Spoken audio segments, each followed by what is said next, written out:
साथींनो, आज आपण पाहणार आहोत शास्त्रज्ञ आणि तंत्रज्ञ यातील फरक.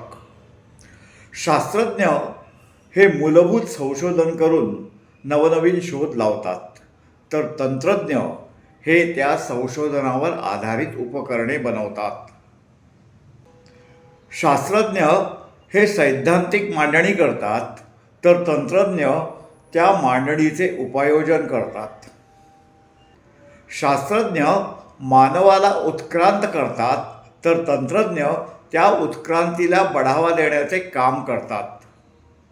शास्त्रज्ञ विज्ञानाचे तत्त्वज्ञान निर्माण करतात, तर तंत्रज्ञ त्या विज्ञानाला प्रत्यक्षात मूर्त स्वरूप द्यायचे प्रयत्न करतात.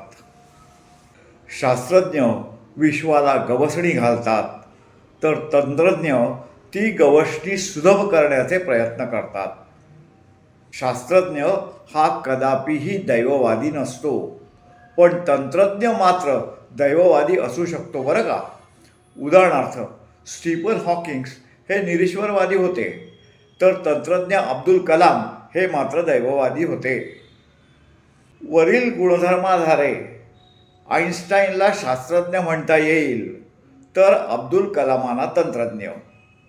अर्थात अब्दुल कलामांनी काही नवीन शोध लावलेला नाही, त्यांनी फक्त शास्त्रज्ञांनी जे संशोधन केलं होतं त्याचे तंत्रज्ञान बनवून आपल्या देशाला पुढे नेलेले आहे.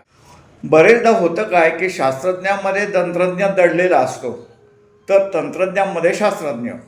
ह्या दोन्ही व्यक्तिमत्वाची एवढी सरमिसळ झालेली असते की आपण बरेचदा तंत्रज्ञालाच शास्त्रज्ञ समजून बसतो. खरे म्हणजे दोघांनी प्रगतीला हातभार लावलेला असतो. दोघात कुणी सरस किंवा नीरस असा नसतोच, पण तरीही शास्त्रज्ञाचे बोट धरूनच तंत्रज्ञाची वाटचाल होत असते. म्हणूनच शास्त्रज्ञ हा खरा मानवी प्रगतीचा मार्गदर्शक असतो.